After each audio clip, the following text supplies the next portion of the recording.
안녕하세요. 스마트 코인 트레이딩입니다. 바코드 반대 매매법만큼이나 이분도 유명하다. 바코드님은 비트코인 매매 인플루언서로 유명하죠. 어떤 유명한 분이 있는지 한번 보도록 하겠습니다. 98세의 찰리 먼거. 찰리 먼거라는 분이 누군지 혹시 아시나요? 먼거와 버핏은 둘이 어느 정도 뜻이 맞다. 투자 스타일도 그렇고 그러니 버핏의 오른팔이었겠지. 그러니까 워렌 버핏, 투자의 기재로 유명한 워렌 버핏의 오른팔 입니다. 이 사람은 먼거다. 굉장히 나이가 많아 보이죠. 워렌 버핏보다 찰리 먼거가 나이가 훨씬 많습니다. 참고로 버핏과 먼거는 1년마다 주총을 연다. 전 세계에서 버핏과 먼거의 해안을 직접 들으러 온다. 아니 기운을 얻으러 온다는 게 더 맞을 것 같다. 사람들과 질의응답도 하게 되는데 예전에 재밌는 상황이 하나 있었다. 아무튼 투자에 성공을 해서 어떤 말을 하느냐에 따라서 엄청나게 큰 돈들이 움직이고 하는 것 자체가 정말 인생 치트키 같은 그런 생각도 드네요. 그죠? 얼마나 재밌을까 싶기도 해요. 물론 그 과정에서 많은 노력과 많은 일들이 있었겠지만 아무튼 결과적으로 이 자본주의에 계속해서 버블이 끼면서 그 버블 속에서 큰 돈을 번 대표적인 사람들이기 때문에 이제는 주총을 할 때마다 이 이야기를 들으려고 전 세계에서 사람들이 모인다라는 거죠. 사람들과 질의응답도 하게 되는데 예전에 재밌는 상황이 하나 있었다. 8살짜리 꼬마 숙녀가 90살이 다 되어가는 버핏에게 왜 예전처럼 자본 효율적인 비즈니스에 투자하지 않고 설비 투자가 많은 비즈니스에 대한 투자 비중이 커지고 있나요? 라고 또박또박 질문하는 장면이 가장 인상 깊었습니다. 정말 소녀의 눈으로 봤을 때 먼거는 맨날 투자하는 게 비슷해 보였을까? 사실 사회물을 먹은 어른이라면 저런 질문을 묻는 것 자체가 신뢰에 가깝다고 생각해서 입을 꾹 다물고 있었을 것이다. 저건 내가 볼 때 저 질문은 부모님이 시켰을 가능성이 상당히 높다고 본다. 그죠? 8살짜리가 정말 저걸 알아서 저렇게 이야기했을까요? 그죠? 게다가 높은 확률로 8살짜리의 질문은 채택될 가능성이 높겠지. 그죠? 8살짜리가 손을 들고 질문하겠다라고 하면 진행자도 이거 뭐지? 하면서 마이크를 줄 거 아니에요. 그죠? 아마 내가 먼거였다면 질문을 들으면서 옆에 엄마 아빠를 좀 쳐다봤을 것 같다. 그러니까 8살짜리의 생각이 아니고 부모님의 생각을 8살짜리 아이를 통해서 이야기를 한 거죠. 대답이 어떻게 나왔는지 모르겠지만 버핏 자기가 잘하는 것과 사대가 잘 맞아떨어진 케이스라서 돈을 벌었고 그 이후에도 어느 정도 평타를 쳤기 때문인 것 같다. 두 분은 그걸로 과거에 빠르게 돈을 모으는 데 성공했고 이젠 투자금 자체가 많이 커져서 평타만 쳐도 과거의 영광을 유지할 수 있다. 그죠? 비트코인만 버블이 일어난 게 아니죠. 많은 산업군의 버블이 일어났었고 그 버블 속에서 돈을 많이 모아서 많이 벌었다. 라는 거죠. 그래서 돈을 많이 벌었기 때문에 이후에는 엄청난 수익이 아니라 평타만 쳐도 성공이다 라는 거죠. 왜냐? 운용하는 돈 자체가 액수가 크기 때문에 예전과는 좀 다르다라고 봐야겠죠. 하지만 이걸 지금에서 따라가면 나는 이렇게 이야기할 것이다. 선생님, 진도가 너무 느립니다. 선생님과 저는 투자금의 사이즈가 달라도 너무 다릅니다. 그죠? 우리가 몇천억, 조 단위를 굴리는 것도 아니고 억 단위의 돈을 굴리는 것만으로는 버핏이나 찰리 먼거와 차이가 많이 날 수밖에 없죠. 그러다 보니까 얘네들은 묻어놓고 1년에 3%만 벌어도 몇십억, 몇백억의 수익이 나는데 우리는 다르죠. 3%가 올라서 수익이 난다라고 하면 2천만 원 넣어놓고 60만 원 버는 거기 때문에 완전히 사이즈가 달라서 진도가 느리다라고 생각할 수밖에 없는 거죠. 과거의 몇몇 행적을 따라가 보면 버핏은 한국 철강회사 포스코 같은 중공업을 좋아한다. 버핏 포스코 지분 4.5% 다 팔았다. 2015년도 기사입니다. 그래서 버핏이 포스코 지분을 4.5%를 보유하고 있었지만 안타깝게도 어떤 놈이 와서 포스코를 민영화시키면서 병신 만들어 버렸다. 이 중심에 지인이 있었기 때문에 아주 잘한다. 그죠? 민영화만 안 시켰어도 더 경쟁력 있는 회사가 되었지 않을까라는 생각도 들죠. 아무튼 이 사람의 시각은 전 세계의 주력 사업이 바뀌고 있음에도 불구하고 시각을 바꾸지 못해 3대장을 놓친다. 아마존, 구글, 애플. 그죠? 어쨌든 이런 철강이나 과거의 산업군에 있던 이런 부분이 아닌 새로운 산업을 이끌어가는 이 기업들은 모두 놓쳤다라는 거죠. 아마존, 구글, 애플은 그 대표적인 회사들입니다. 아마존, 구글, 애플에 대한 워렌 버핏의 후회. 그죠? 이분들도 판단을 잘못하고 후회도 한다라는 거죠. 그럼에도 불구하고 테슬라 기업을 또 놓친다. 게토레이가 50년 동안 스포츠 음료 최강자로 불리는 이유.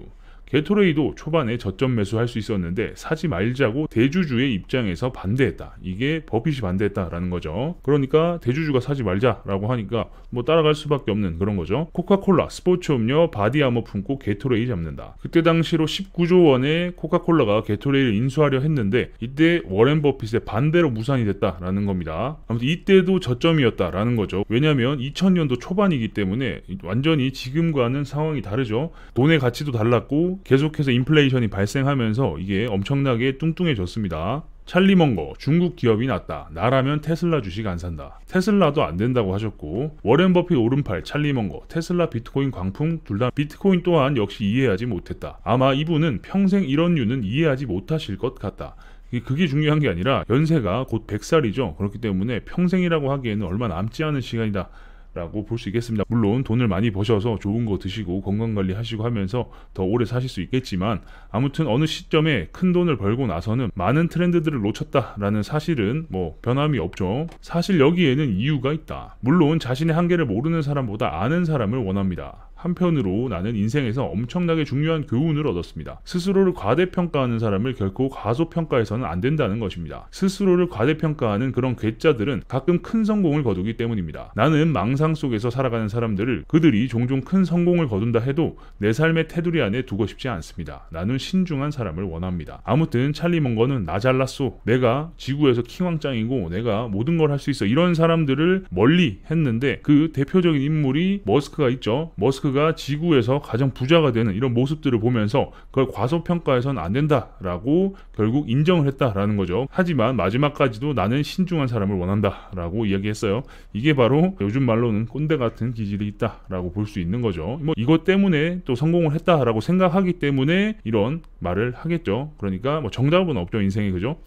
멍거와 버핏은 천재에 의해 돌아가는 회사는 대부분 실패한다는 생각을 가지고 있다. 그러니까 한 사람에 의해서 회사가 돌아가는 건 큰 리스크다라는 거죠. 그게 확률상으로 맞다. 대부분 한두 명의 천재로 돌아가는 회사는 망한다. 가끔 예외 케이스가 있는데 그 중심에 머스크가 있었을 뿐이다. 머스크 같은 캐릭터는 통계적으로 실패할 가능성이 높기 때문에 이 할아버지 두 분은 자신의 모든 자산을 이런 테마주 같은 곳에 박을 생각을 차마 못하는 것이다. 반면 아직 큰 돈을 벌지 못했지만 아직 살날이 창창한 젊은 나이의 투자자들은 테슬라를 살 수 있다. 그리고 비트코인을 살 수 있다. 변화한 시대에 맞는 업황이 투자군과 잘 맞아 떨어지면 버핏만큼은 못 벌어도 한 방을 모을 수 있기 때문이다. 아무튼 이렇게 돌아가실 날이 얼마 안 남은 분들이랑 살날이 창창이 남은 이 젊은이들과는 입장이 다르다 라는 겁니다. 이분들은 종이책으로만 공부를 했었고 뭐 이런 환경이 다르죠. 지금 애들은 책도 잘 안 볼 뿐더러 태어나자마자 아이패드를 놓고 영상을 보면서 자란 애들이기 때문에 완전히 입장이 달라요. 그 부분을 생각해보면 이런 전통 투자자들은 이런 새로운 트렌드를 많이 놓칠 수밖에 없는 그런 일들이 계속 벌어질 수 있다라고 볼 수 있겠죠. 사실 비트코인을 투자한 사람들이 또 다 성공하느냐? 알다시피 아니다. 정보 분석을 빠르게 할 줄 알던가 상상력이 풍부하던가 등등의 능력이 겸비되면서 타이밍이 맞았을 때 돈을 번다. 나머지는 또 투자에 실패하게 된다. 하지만 보통 그것을 인정하지 못하고 코인에 반토막이 났어도 일단 코인을 투자하고 있으니 멍거 같은 사람이 코인을 욕하는 것이 싫을 뿐이다. 그래서 통계적으로 본다면 사실 멍거의 말이 틀리지 않다. 그죠?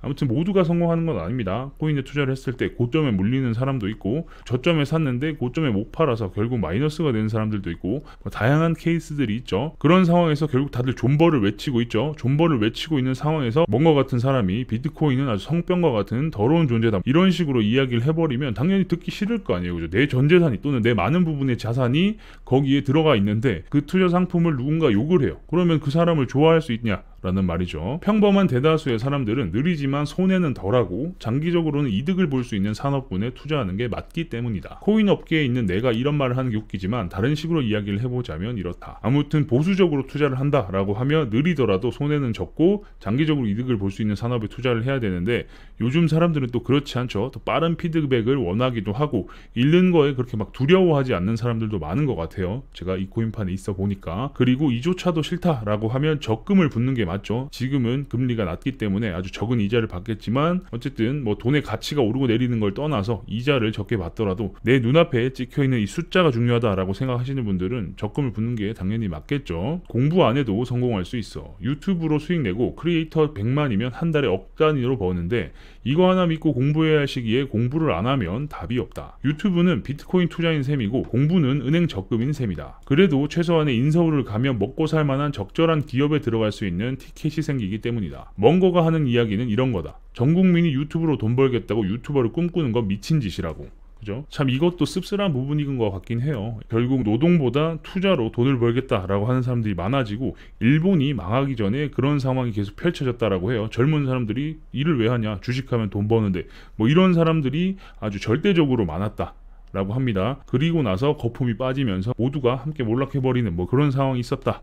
라는 건데 아무튼 유튜브를 한다고 해서 모두가 성공하는 것도 아니죠. 저도 열심히 유튜브를 하고 여러분 덕분에 잘 성장은 하고 있지만 100만씩 이렇게 키우기는 쉽지 않다라는 말이에요. 물론 코인 컨텐츠로는 한계가 있겠지만 아무튼 모두가 100만 유튜버를 꿈꾸고 구독자가 100만이면 한 달에 억을 번다 뭐 이런 이야기를 듣고 모두가 공부도 안 하고 유튜버가 되겠다 뭐 이런 말을 하는 것 자체가 문제고 미친 짓이다 라는 거죠. 이 부분에 대해서는 굉장히 공감이 됩니다. 공부를 해야 되죠. 공부를 할 시간에는 공부를 해서 어쨌든 수학 능력도 키우고 그러면서 배경 지식을 자꾸 넓혀 나가면서 그런 걸 활용해서 유튜브를 했을 때 이제 더 잘 되는 것 같아요. 무조건 술, 소주 5병 마시고 이런 걸로 유튜버로 성공하는 것보다 이제는 장기적으로 봤을 때 더 나은 퀄리티의 영상으로 승부를 해야 더 잘 될 것 같은데 그런 부분에서 공부를 할 시기에 공부를 해야 결국에는 유튜브를 하더라도 퀄리티 있는 영상을 더 만들어낼 수 있다라는 부분도 생각을 해봐야 될 것 같습니다. 그래서 이 사람이 이렇게 성병이니 뭐니 이야기하는 것은 이해가 간다. 만약 삼성전자 핸드폰 사업부에 모든 개발자들이 코인 투자나 하고 있다고 생각해보자. 그럼 손은 누가 키워? 손은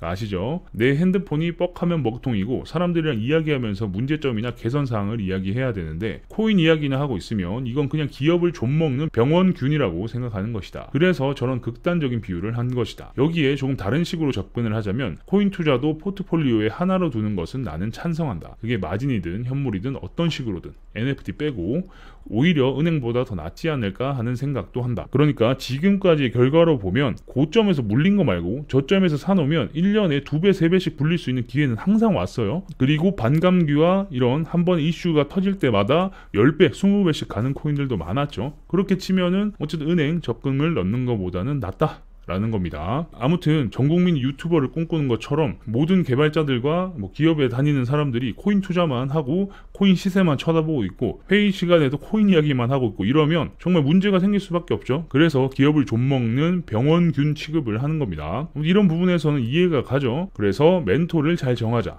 고수는 다 통하는 법이라고 생각하지 말고 투자 상황과 시기가 비슷한데 성공한 케이스를 벤치마킹하는 게 맞다. 98세의 찰리 먼거는 이제 100살이시다. 2년만 더 살면 100살이죠. 당장 우리 집 할아버지, 아버지에게 물어보자. 할아버지 비트코인 아세요? 그거 큰돈 번다던데? 그럼 답변은 이렇게 돌아올 것 같다. 그런 거 하면 큰일 나. 그죠? 차라리 버핏, 먼거보다 돈나무 누나나 찰리리가 더 맞지 않을까. 그죠? 이제는 연세가 너무 많아서 그런 거에 대해서 이해도 하지 못할 뿐더러 이해를 하지 않으려 하시죠. 그렇기 때문에 조금 더 트렌드한 부분을 보는 돈나무 누나나 찰리리를 멘토로 삼는 게 더 낫지 않나 라는 말입니다. 전에 영상에서 말씀드렸죠. 돈나무 누나는 아크 인베스트먼트의 대표입니다. 아크 인베스트먼트도 뭔가를 할 때 엄청나게 많은 양의 자료를 뽑아보고 여러 가지 외주를 줘서 데이터를 받아봅니다. 그걸 종합해서 투자를 하는 거죠. 왜냐 아크 인베스트먼트도 자기네 돈만으로 투자를 하는 게 아니라 투자를 받아서 투자금을 운용하는 거기 때문에 잘못 선택을 하면 그 투자금이 다 빠져나가게 되겠죠. 그러면 비즈니스를 계속 이어나갈 수 없기 때문에 이런 부분에서 굉장히 신중하죠. 그렇기 때문에 캐시우드, 돈나무 누나나 찰리리 이런 사람들의 말을 듣는 게 더 낫지 않을까라고 말씀드리는 겁니다. 아무튼 그래요. 이런 말들이 있죠. 격변하는 시대에는 항상 엄청난 부자가 생긴다 뭐 이런 말들이 있는데 어찌 보면 워렌 버핏도 지금은 성공의 아이콘이지만 운이 좋은 부분도 분명히 있었을 거예요. 그래서 그 운이 연속되고 그런 몇 가지의 사례들로 이렇게 올 수 있었던 거고 결국 워렌 버핏이나 찰리 먼거라고 해서 실수를 안 한 게 아니죠. 이때까지 정말 큰 돈을 벌 수 있었던 아마존, 구글, 애플 다 놓쳤고 하다못해 코카콜라가 게토레이를 인수하는 것도 워렌 버핏이 거절해가지고 그거 못했어요. 그거 했으면은 부동의 1위 기업을 또 인수할 수 있었던 건데 그런 부분에서도 분명한 실수가 맞죠. 결국 그런 걸 놓고 보면 이미 감 떨어진 지 좀 오래다라는 생각도 들긴 하는데 뭐 무조건 그렇게 생각할 수는 없지만 이제는 트렌드가 바뀌고 있고 이 사람들이 안 좋은 이야기를 한다라고 해서 무조건 야 이거 워렌 버핏도 안 좋다라고 하는데 야 이 코인 진짜 망하는 거 아니야? 라는 생각을 굳이 할 필요가 있을까라는 생각이 듭니다. 아무튼 이런 부분들에 있어서 분석 글과 영상을 계속 만들어 드릴 수 있도록 노력하겠습니다. 영상이 괜찮으셨다면 구독과 좋아요도 눌러주시고요. 궁금한 게 있으신 분들은 저희 커뮤니티에 들어오시면 됩니다. 영상의 댓글은 막아뒀지만 영상 하단에 커뮤니티 주소가 있습니다. 클릭해서 입장하시면 더 많은 소통을 할 수 있으니까 커뮤니티에 많이들 들어오시고요. 계속해서 좋은 영상으로 찾아뵐 수 있도록 하겠습니다. 그럼 다음 영상에서 뵙겠습니다. 감사합니다.